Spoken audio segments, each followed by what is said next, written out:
आकाशा का इंटरव्यू कैसा था, कितने राउंड्स हुए, मुझसे क्या पूछा गया और मैं सिलेक्ट हुई या नहीं, सबका जवाब दूंगी। कुर्सी की पेटी बांध लो और एंड तक टिके रहना।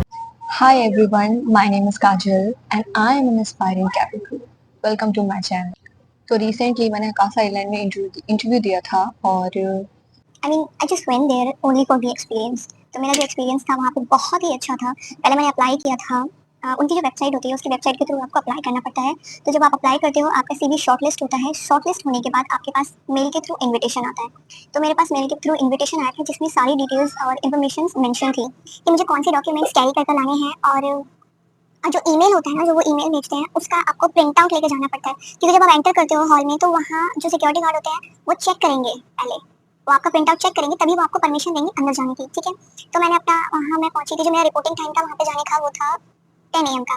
बट लोकेशन मतलब बहुत ही दूर था, मैं दिल्ली में रहती हूँ, तो मुझे वहाँ जाते हुए 10:30 बज गए थे। जब मैं वहाँ गई थी 11 बजे, तो तब इंटरव्यू स्टार्ट ही हुआ था। मतलब धीरे धीरे सारे कैंडिडेट्स जो थे वो आना स्टार्ट हो रहे थे। तो जब स्टार्ट ही हुआ था वहाँ पे मैं जाके बैठी। वहाँ पे एक हॉल था, उसी के अंदर ही बीएमआई राउंड कंडक्ट हो रहा था। और वहाँ पर 4 एचआर बैठे हुए थे। जो 2 एचआर थे वो बीएमआई कंडक्ट कर रहे थे, दोनों फीमेल थी। और वहीं दूसरी साइड में एक टेबल पर मेल और फीमेल एचआर थे। वो कोई नाम कंडक्ट नहीं कर रहे थे। वो बस क्या था उनका कि आप एंटर करोगे रूम में तो आपका सीवी लेंगे, आपकी पासपोर्ट साइज फोटो लेंगे। हाँ, सबसे पहले आपको अपनी आधार कार्ड की फोटोकॉपी लेकर जानी है, पैन कार्ड की फोटोकॉपी लेकर जानी है और 2 पासपोर्ट साइज फोटो लेकर जानी है। ज़्यादा रख लेना, कुछ भी जरूरत हो सकती है। तो आपको पासपोर्ट साइज की फोटो रखनी है और उसके बाद वो प्रिंट आउट लेकर जाना है आपको अपनी मेल का। और ये सारे डॉक्यूमेंट्स और ये चीज़ें हैं जो आपको कैरी करके लेकर जानी है। तो वहाँ पे मैंने अपना सीवी सबमिट किया। अब सबसे पहले मैं जाके बैठी, मुझे पता नहीं था, मुझे किसी ने बताया कि जाके अपना सीवी सबमिट करो वहाँ पे। तो मैंने अपना सीवी सबमिट किया। वहाँ पे जाके उन्होंने मुझसे मेरी फोटो मांगी एक, उस फोटो को अटैच किया मेरे सीवी से और मुझे दिया। उसके बाद मैंने वेट किया। मेरा डीएम मुझे जीडी राउंड के लिए भेज दिया गया। तो जो जीडी राउंड में हमें टॉपिक मिला था उसका था, वहाँ पे एक मेल और फीमेल एचआर थे। और जीडी राउंड में हमें टॉपिक मिला था फेवरेट सिटी। मतलब बहुत ही ईजी टॉपिक था और मेरे लिए तो बहुत ही ईजी टॉपिक था। और जो जीडी राउंड में हम टोटल 20 कैंडिडेट्स थे। ऑलमोस्ट 20 थे या 20 से ज़्यादा थे, मैं ठीक से रिकॉल नहीं कर पा रही हूँ। आई मीन 20 समथिंग ही होंगे क्योंकि बहुत सारे थे। तो और मेल और फीमेल दोनों थे वहाँ पे, मतलब गर्ल्स एंड बॉयज़। तो जो बॉयज़ थे, जीडी राउंड में एक टेबल था बीच में, बॉयज़ को दूसरी साइड बिठाया गया था, गर्ल्स को दूसरी साइड बिठाया गया था। तो टोटल अराउंड 20। तो वहाँ पे गर्ल्स की लाइन में सबसे पहले मैं बैठी थी। मैंने क्योंकि मैंने इंडिगो में भी इंटरव्यू दिया हुआ है, बट मैं वहाँ जीडी राउंड में रिजेक्ट हो गई थी। जीडी राउंड पहला राउंड था और वो 6 मंथ पहले मैंने दिया था। And I made many mistakes in Indigo का इंटरव्यू।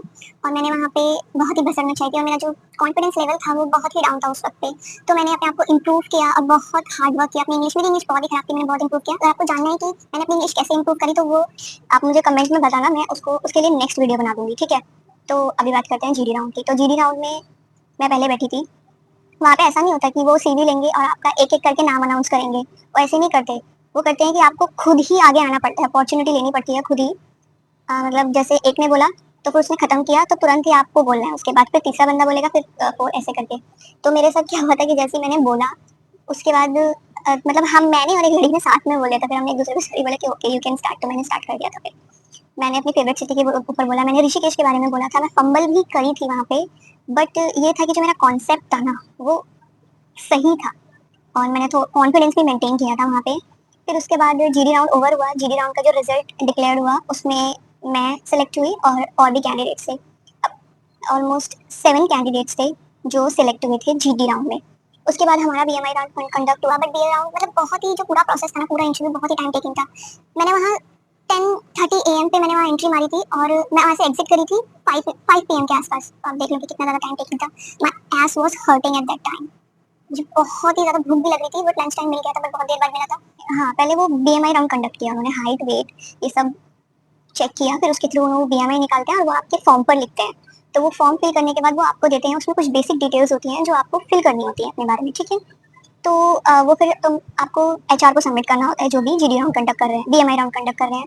फिर वो आपका नेम अनाउंस करते हैं बीएमआई राउंड के लिए। फिर बीएमआई राउंड जब मेरा हुआ तो उसमें उन्होंने मुझसे सबसे पहले स्कार स्कार वगैरह चेक होता है उसमें, ठीक है। बीएमआई राउंड होने के बाद, मतलब हाइट वेट होने के बाद फिर स्कार चेक करने की बारी आती है। तो उससे पहले आपको फॉर्म सबमिट करना होता है।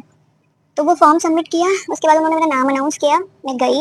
उन्होंने मेरा इंट्रोडक्शन पूछा मुझसे। तो जब मैं इंट्रोडक्शन प्रिपेयर करके गई थी वो मैंने उनको अपना इंट्रोडक्शन दिया और उसके बाद उन्होंने मुझे अपने एकदम सामने बिठाया एचआर ने, और उन्होंने मेरे हैंड्स चेक किए कि मेरे हैंड्स पे कोई स्कार तो नहीं है। मतलब बहुत ही वो भी स्ट्रिक्ट है, अकासा जो है वो भी स्ट्रिक्ट है स्कार के साथ। बट मैं लकी थी या क्या था, आई डोंट नो, बट मुझे एक मेजर स्कार है, मैं आपको दिखाती हूँ। ये देखो, यहाँ आपको दिख रहा होगा कि मुझे ये स्कार है यहाँ पर।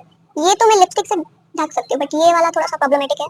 तो इसके लिए मैंने क्या किया था, मैंने बहुत, मुझे पता था कि मेरा स्कार मुझे ले डूबेगा, तो मैंने बहुत सारा कंसीलर लेके उसको मतलब बहुत अच्छे से मेकअप किया था। कंसीलर बहुत ज़्यादा ज़्यादा एकदम थिक लेयर लगाई थी मैंने कंसीलर की, ताकि वो एचआर को नोटिस ही ना हो। बट लकीली ऐसा ही हुआ, एचआर ने नोटिस नहीं किया। उन्होंने मेरा फेस पूरा स्कैन किया था, इधर टर्न करो फेस, इधर टर्न करो, इधर टर्न करो, ऊपर नीचे ऐसे करके उन्होंने मेरा पूरा फेस देखा था। लिटरली वो ऐसे देख रही थी, ऐसे करके वो मेरा फेस देख रही थी, बट फिर भी वो मेरा स्कार नहीं देख पाई।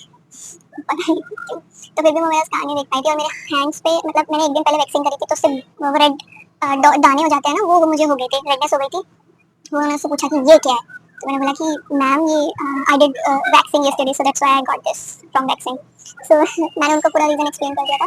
मुझे ना टैनिंग है हाथ पे, तो मुझे डर लगा था कि कहीं उसकी इसकी वजह से मैं रिजेक्ट ना हो जाऊं, बट ऐसा नहीं हुआ, उन्होंने मुझे कंसीडर कर लिया। तो मेरा जीडी राउंड भी क्लियर हो गया, बीएमआई भी क्लियर हो गया। उसके बाद आता था फाइनल राउंड 1, मतलब आई मीन जो फेस टू फेस इंटरव्यू होता है ना, उसका राउंड 1 आया। उसके लिए मुझे बहुत वेट करना पड़ा, मुझे वहीं हॉल में बिठा दिया गया था, और मैं बता नहीं सकती, मेरा my ass was hurting at that time too much, और मुझे भूख भी बहुत लग रही थी। फिर लंच हुआ, लंच में जाके मैंने नीचे कैफेटेरिया से डोसा खाया। फिर बाद जाके मुझे चैन पड़ा। मेरा पता क्या है कि भूखा तो मैं बहुत लो फील करती हूँ, मेरा आंसर ही नहीं निकलता, इसलिए खाना पीना बहुत जरूरी है। और आप लोग भी इतना, जब भी किसी भी इंटरव्यू में जाते हो, अच्छे से हाइड्रेट रखो और एनर्जी मेंटेन करो, बिकॉज आपको नहीं पता कि वहाँ पे इंटरव्यू में कितना टाइम लग सकता है। मतलब बहुत कभी कभी तो बहुत टाइम टेकिंग हो जाता है। इंडिगो में तो ऐसा हुआ था कि मैं गई, बिठाया मुझे, फटाफट जीडी कंडक्ट हुआ, रिजेक्ट कर दिया, चलो घर, बस ऐसा हुआ था उधर। मतलब मुश्किल से मैंने एक घंटा से भी कम नहीं स्पेंड किया होगा वहाँ पे, बस इतना। लेकिन अकासा में मुझे बहुत टाइम लग गया था। फिर जो इंटरेक्शन राउंड था, मतलब इंटरेक्शन वाला जो इंटरव्यू था, जिसमें उसमें राउंड 1 आया, तो उस राउंड 1 में उन्होंने एक, वहाँ पे एक फीमेल एचआर थी और एक मेल एचआर थे। मतलब अगर मैं आपको बताऊँ ना, मतलब every HR was so polite and very positive and very encouraging. मतलब मैं फंबल कर रही थी, मैं घबरा रही थी, बट उन्होंने मुझे इंकरेज किया कि घबराओ मत। मतलब वो मुझसे एक नॉर्मल कॉन्वर्सेशन कैरी करने की कोशिश कर रहे थे। मतलब बहुत ही ज़्यादा पॉजिटिव थे सारे एचआर, और बहुत ही पोलाइट नेचर के थे, मतलब सब बेस्ट के बेस्ट मुझे इंकरेज कर रहे थे वो कि मत घबराओ, बोलो। फिर मैं मेरा राउंड 1 हुआ, पर्सनल इंटरव्यू का राउंड 1 हुआ। उसमें मैंने हाँ, मुझसे जो क्वेश्चन किए गए थे वो थे मेरे सीवी बेस्ड। तो मेरे सीवी से जो भी उन्होंने क्वेश्चन मुझसे पूछे गए थे, वो उन्होंने मुझसे पूछे, मतलब जो भी मेरे सीवी बेस्ड क्वेश्चन थे वो उन्होंने मुझसे पूछे। और उसमें मतलब मुझे ऑलमोस्ट 3 इयर्स का एक्सपीरियंस है एक एक्सपोर्ट कंपनी में, एज एक्सपोर्ट सेल्स एग्जीक्यूटिव मैंने काम किया है एक कंपनी में। तो उसी से रिलेटेड उन्होंने मुझसे क्वेश्चन पूछे थे। और एक और क्वेश्चन, कुछ क्वेश्चन मुझे याद है जो मैं आपको बता देती हूँ, ज़्यादातर मेरे एक्सपीरियंस से रिलेटेड थे। और प्लस ये था कि अपना why you want to become a cabin crew, okay, and what is customer service. मतलब ऐसा था कि जब मैं आंसर कर रही थी ना कि why I want to become a cabin crew, तो उसमें मैंने एक बीच में कस्टमर सर्विस बोल दिया था। मैंने बीच में स्टॉप करके मुझसे पूछा था कि कस्टमर सर्विस बताओ क्या होता है। मैंने उसका रिप्लाई किया, उनको मतलब आंसर दिया मैंने कि ये कस्टमर सर्विस होता है। तो वो मैं सब कुछ प्रिपेयर करके गई थी अच्छे से, मतलब मैं बहुत टाइम से प्रैक्टिस कर रही हूँ कॉमन क्वेश्चंस की, तो मुझे वो रटे हुए हैं ज़बान पे।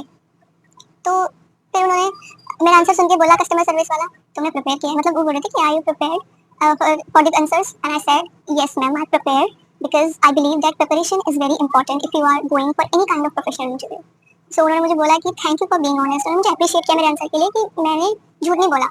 हाँ प्रिपेयर किया तो किया है भाई, देखो सब प्रिपेयर करते हैं, विदाउट प्रिपरेशन आप कहीं पहुंच जाओ अब बोलो कि नहीं नहीं हमने प्रिपेयर नहीं किया, तो फिर वो थोड़ा सा ऑनेस्ट, मतलब ऑनेस्टी नहीं दिखती फिर उसमें। ठीक है, तो मैं आपको बोलूंगी कि ऑनेस्ट रहना इंटरव्यू में, बस झूठ कुछ मत भी मत बोलना। अगर आपने प्रिपेयर किया तो बोल देना कि हाँ मैंने प्रिपेयर किया है। और प्रिपरेशन बहुत इंपॉर्टेंट है, बिकॉज विदाउट प्रिपरेशन तो कुछ भी नहीं होता ना, और इंटरव्यू जैसी चीज़ को आप बिल्कुल क्रैक नहीं कर सकते विदाउट प्रिपरेशन के, तो प्रिपरेशन करना बहुत जरूरी है। तो मैंने उनको बोल दिया था, तो उन्होंने मुझे अप्रिशिएट किया मेरे आंसर के लिए। और इसके बाद जो मेरा एक्सपीरियंस था उससे रिलेटेड जो मेल एचआर थे, उन्होंने मेरे सामने एक सिचुएशन रखी थी कि मैं तुम्हारा दुबई वाला क्लाइंट हूँ, मुझे अपना राइस सेल करके दिखाओ। तो at that moment I was like oh my God, छोड़े हुए टाइम हो गया, आई मीन महीने हो गए। तो अभी फिर मैंने रिकॉल करने की कोशिश किया कि मैं वहाँ पे कैसे बात करती थी, तो मैंने अपनी तरफ से बेस्ट दिया कि नहीं हमारी क्वालिटी अच्छी है, आप लो, और मैं आपको ये प्राइस दे रही हूँ, आप लो सैंपल लो हमसे एक बार ट्राई करो। तो फिर मतलब वो भी क्रॉस क्वेश्चन कर रहे थे, नहीं मैंने चाहिए आपकी, you don't have a good quality. तो मैंने उनको प्राइस नेगोशिएट किया कि आप, मतलब 900 यूएसडी का मैंने प्राइस नेगोशिएट किया था। तो उसके बाद उन्होंने बोला कि उन्होंने जो मेल एचआर थे उन्होंने उनसे ज़्यादा क्वेश्चंस नहीं करे, बस ये एक दो ही क्वेश्चंस करे थे।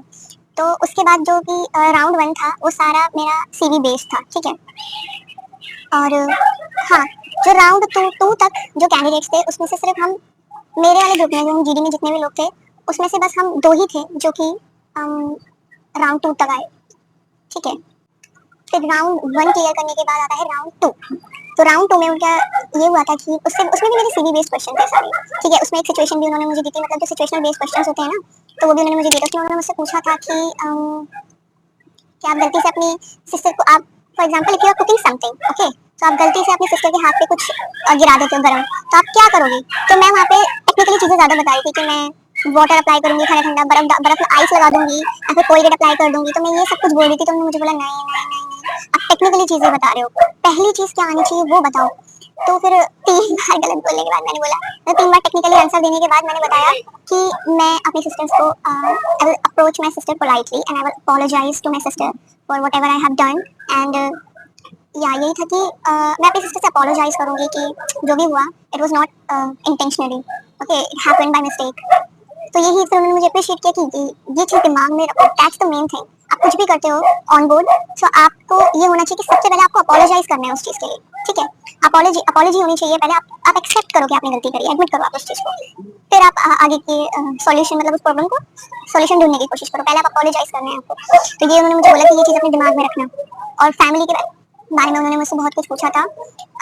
मेरी फैमिली का पूरा डिटेल में पूछा था कि मेरे फादर क्या करते हैं, मेरी मदर क्या करती हैं, हम कितने सिबलिंग्स हैं और सभी सिबलिंग क्या करते हैं, सबका प्रोफेशन क्या है।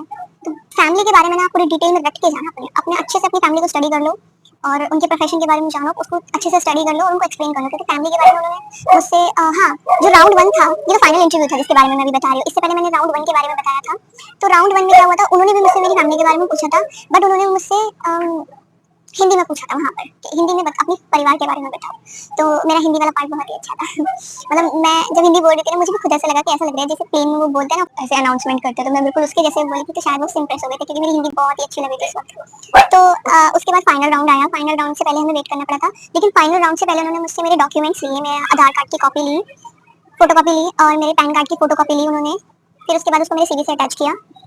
तब उन्होंने जो फाइनल राउंड के लिए वहाँ पे एक ही एचआर थी जो कि फीमेल है। तो उन्होंने मुझसे मेरी फैमिली के बारे में पूछा था, प्रोफेशन के बारे में पूछा था और उन्होंने मुझसे पूछा था कि जो मुझे एक्सपीरियंस है उसमें मैंने कभी रूड कस्टमर हैंडल किए या नहीं। तो उस मोमेंट पे मैं ब्लैंक हो गई थी लिटरली, मुझे बिल्कुल भी याद नहीं आ रहा था कि क्या कौन सी वाली चीज़ एक्सप्लेन करूँ और गलत बोल गई तो फिर दिक्कत हो जाएगी। तो मैंने सिंपली बोल दिया कि जो नो मैम, मतलब मुझे कभी ऐसा मौका नहीं मिला कि मैं रूड कस्टमर हैंडल करूँ, बिकॉज मेरे जो क्लाइंट्स थे वो सारे मुझसे बहुत ही ज़्यादा एज में बड़े थे। तो वो सब जानते थे कि मैं बहुत ही यंग लड़की हूँ जो उनसे डील कर रही हूँ। तो वो हमेशा मुझसे पॉजिटिव एटीट्यूड मेंटेन करने की कोशिश करते थे, बहुत पोलाइट और पॉजिटिव रहते थे। आई एम सॉरी, आपको आवाज़ आ सकती है कुत्ते की भौंकने, एक्चुअली मेरा डॉग है जो कि इग्नोर कर आवाज़ को, ठीक है। हाँ, तो डिटेल में अगर आपको जानना है कि मुझसे क्या क्वेश्चन पूछे गए थे, तो मैं उसके ऊपर एक सेपरेट शॉर्ट डाल दूंगी, ठीक है, मैं उसमें सारा बता दूंगी। बट उसके लिए आप प्लीज़ मेरा चैनल सब्सक्राइब कर लेना, बिकॉज मैं आपके साथ बहुत सारी चीज़ें शेयर करूंगी कि आप इंटरव्यू के लिए कैसे तैयारी कर सकते हो, मैं कैसे तैयारी कर रही हूँ और मैंने अपनी इंग्लिश कैसे इंप्रूव करी। ट्रस्ट मी, मेरी इंग्लिश बहुत खराब थी, बहुत खराब। मैंने बहुत इंप्रूव किया खुद को और मतलब मैंने बहुत सारी चीज़ें करी हैं। अभी तो मैं फिलहाल जॉब नहीं करती, मैं घर पर ही हूँ। तो मैंने अपना जो टाइम है बहुत प्रोडक्टिवली यूटिलाइज किया है और खुद को इम्प्रूव किया है और अब मैं मतलब आराम से बात कर लेती हूँ, ठीक है। फिर उसके बाद हाँ, उन्होंने मतलब दोनों में से फाइनल राउंड में और राउंड वन में उन्होंने मुझसे कहीं भी ये नहीं पूछा था कि वाई अकासा और why you want to join Akasa, Akasa ही क्यों, ऐसा मतलब अकासा से रिलेटेड तो कुछ भी मुझसे नहीं पूछा था और मैं प्रिपेयर भी करके नहीं गई थी, क्योंकि I have already told you that I just went there only for the experience. And या मेरा जो ड्रीम है एयर इंडिया है और मैं वेट कर रही हूँ। मैंने अप्लाई किया हुआ है एयर इंडिया में, बट अभी तक मुझे हेलो असेसमेंट के लिए मेल रिसीव नहीं हुआ है और देखती हूँ मुझे अगस्त में शायद हो जाए।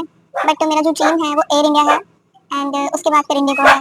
Akasa is not my dream, but I just went there for experience और मेरा बहुत ही अच्छा एक्सपीरियंस था उधर। मैंने बहुत कुछ गेन किया, बहुत कुछ सीखा और समझा कि क्या होता है, कैसे होता है, क्योंकि मैं 4th राउंड तक गई थी।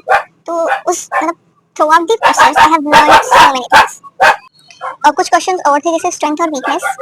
हाँ, ये स्ट्रेंथ और वीकनेस और रिलोकेशन तो भाई रट के जाना, कस्टमर सर्विस रट के जाना, why you want to become a cabin crew अच्छे से प्रिपेयर करना और भी मतलब आपको किसी चीज़ में एक्सपीरियंस है तो अपने एक्सपीरियंस को अच्छे से रट कर जाना। मतलब उसमें जो भी क्वेश्चंस क्रॉस क्वेश्चंस हो सकते हैं ना, वो आपसे करेंगे। तो प्रिपेयर रहना कि जो भी आपने एक्सपीरियंस मेंशन किया है या जो भी एक्टिविटी मेंशन की है उसके बेस पे जो भी क्रॉस क्वेश्चंस हैं वो आप हैंडल कर सकते हैं। और रट के जाना मतलब ये नहीं है कि सिर्फ आप रट के ही जा रहे हो, ठीक है। सिर्फ रटना इंपॉर्टेंट नहीं है, समझना भी इंपॉर्टेंट है कि आप जो आंसर कर रहे हो वो आंसर को समझना जरूरी है, ठीक है, लेकिन सबसे पहले आप अपनी कम्युनिकेशन स्किल्स इंप्रूव करो। कम्युनिकेशन इंप्रूव करोगे ना भाई, कोई भी क्वेश्चन हैंडल कर लोगे आप, कुछ भी बोल दोगे उसके ऊपर। बट सबसे पहले इंपॉर्टेंट है कि अपनी कम्युनिकेशन स्किल्स, ओके। क्योंकि आप सिर्फ रट के जा रहे हो और वहां जाके आप घबरा जा रहे हो, फंबल कर रहे हो और आंसर भूल जा रहे हो, तो वही है कि आपका टाइम भी वेस्ट होगा और उन पर बैड इंप्रेशन भी जाएगा। और जो भी अकासा के लिए प्रिपेयर कर रहे हैं ना, through out the process, through out the interview, smile maintain करना। क्योंकि मेरा क्या होता है, जब मैं आंसर करती हूँ तो मेरी स्माइल गायब हो जाती है। तो वो भी चीज़ उन्होंने मुझे पॉइंट आउट करी थी, बोला था कि आप जब आंसर कर रहे हो तब आप स्माइल नहीं कर रहे, लेकिन बाद में स्माइल कर रहे हो। तो मैंने उनको बोला था कि मैम थोड़ा सा नर्वस इसलिए हो रहा है क्योंकि मेरा फर्स्ट इंटरव्यू है, जो बोला था मेरा फर्स्ट इंटरव्यू है, बट ऐसा नहीं है, मैं इंडिगो में भी दे चुकी हूँ इंटरव्यू। तो फिर उन्होंने बोला कि इट्स ओके, ऐसा होता है, आई कैन अंडरस्टैंड। सो कि मतलब मैं बता रही हूँ, बहुत ही पोलाइट थे जो एचआर लोग थे, वो बहुत ही पोलाइट थे। तो अपना मतलब ग्रूमिंग मेंटेन करना, dress professionally, smile, speak confidently and don't memorise your answers and be polite and maintain eye contact, okay. ये कुछ चीजें हैं जो आपको दिमाग में रखनी है, जो भी आकाशा के लिए प्रिपेयर कर रहे हैं या आकाशा में इंटरव्यू के लिए भी जाने वाले हैं, जिनका भी इंटरव्यू है। तो उन सबको मेरी तरफ से बेस्ट ऑफ लक। और आपको जानना है कि कैसे इंप्रूव करना है इंटरव्यू के लिए, कैसे प्रिपरेशन करना है, मेरे पास पूरी मतलब हैंड रिटन नोट्स है मेरे पास, मैंने खुद से बैठ कर तैयार किए हैं वो हैंड रिटन नोट्स, जिसमें मैंने एयर इंडिया, इंडिगो और आकाशा सबके ही उसमें क्वेश्चंस हैं। और ऑनलाइन असेसमेंट से लेके ऑफलाइन सब है उसमें, मैं आपको धीरे धीरे सब बताऊंगी, लेकिन उसके लिए आपको मेरा चैनल सब्सक्राइब करना होगा। सो अब आते हैं फाइनल रिजल्ट पे कि मैं सिलेक्ट हुई या नहीं। तो जब मैंने अपना फाइनल राउंड दिया था, उन्होंने मुझे बोला कि 2 हफ्ते तक आपको वेट करना है, you will receive email with in 2 weeks. 2 हफ्ते तो नहीं, 1 हफ्ते में ही मुझे मेल आ गया था उनकी तरफ से। और उसमें लिखा था कि मतलब yes, I got selected in Akasa. And उन्होंने मुझे बोला था कि आप मतलब ईमेल, 2 ईमेल मुझे रिसीव हुए थे। एक ईमेल में लिखा था कि जो लेवल ऑफ इंटरेक्शन होता है मतलब फाइनल राउंड, वो मैंने क्लियर कर लिया, क्योंकि उस वक्त तो उन्होंने मुझे रिजल्ट नहीं बताया था ना, तो उसका रिजल्ट मुझे ईमेल के थ्रू आया था। फिर ईमेल के थ्रू मुझे उसका रिजल्ट आया, और सेकंड जो ईमेल था उसमें था डॉक्यूमेंटेशन लिंक, वहाँ जाके आपको अपने डॉक्यूमेंट सबमिट करने पड़ते हैं, जो भी वो आपसे मांगते हैं। तो मैंने वहाँ जाकर अपने डॉक्यूमेंट सबमिट किए, और डॉक्यूमेंट मैंने मतलब एज आई टोल्ड यू कि मैं वहाँ सिर्फ एक्सपीरियंस के लिए गई थी, आकाशा मेरा ड्रीम नहीं है, और मुझे एयर इंडिया ज्वाइन करना है। तो मैं आपको कि इंटरव्यू दो, जितने दे सकते हो इंटरव्यू दो, अलग अलग एयरलाइन में ज्यादा से ज्यादा इंटरव्यू अटेंड करो, क्योंकि जितना आप इंटरव्यू अटेंड करोगे उतना ही आपकी नॉलेज गेन होगी, आपको एक्सपीरियंस आएगा, आपको पता चलेगा कि एक्चुअल में चीजें वर्क कैसे करती हैं। बिकॉज यूट्यूब पे जो बताते हैं, मतलब मैं भी बता ही रही हूँ यूट्यूब पे जो बताते हैं, रील्स में जो दिखाते हैं, या फिर आप किसी से कुछ सुनते हो ना, वो सब चीजें बहुत अलग होती हैं। एक्चुअल में आपको जाके पता चलता है कि वहाँ पे एटमोसफेयर है। बाय द वे एटमोसफेयर वहाँ बहुत अच्छा था, सब लोग बहुत ही पोलाइट थे, इवन के कैंडिडेट्स भी। तो यही है कि जो रियलिटी है ना, वो आपको अटेंड करने के बाद ही पता चलती है। ठीक है, तो जाओ, इंटरव्यूज अटेंड करो, एक्सपीरियंस गेन करो, और उस एयरलाइन में फाइनल इंटरव्यू दो जिसमें आप चाहते हो, जहां भी आप जाना चाहते हो। ठीक है, तो ये मेरा एक्सपीरियंस। आई होप कि मैंने सब चीज़ आपको अच्छे से समझा दी होंगी। कोई भी डाउट है तो कमेंट में मुझसे पूछ लो, मैं आपको बता दूंगी। और मैंने इंग्लिश कैसे इम्प्रूव करी और क्या क्या चीज़ें मैं करती हूँ अपने आप को डेली इम्प्रूव करने के लिए, और मैं कैसे इंटरव्यू की प्रैक्टिस करती हूँ, वो भी मैं आपको बता दूंगी। आप मेरा चैनल सब्सक्राइब कर देना। Okay, bye.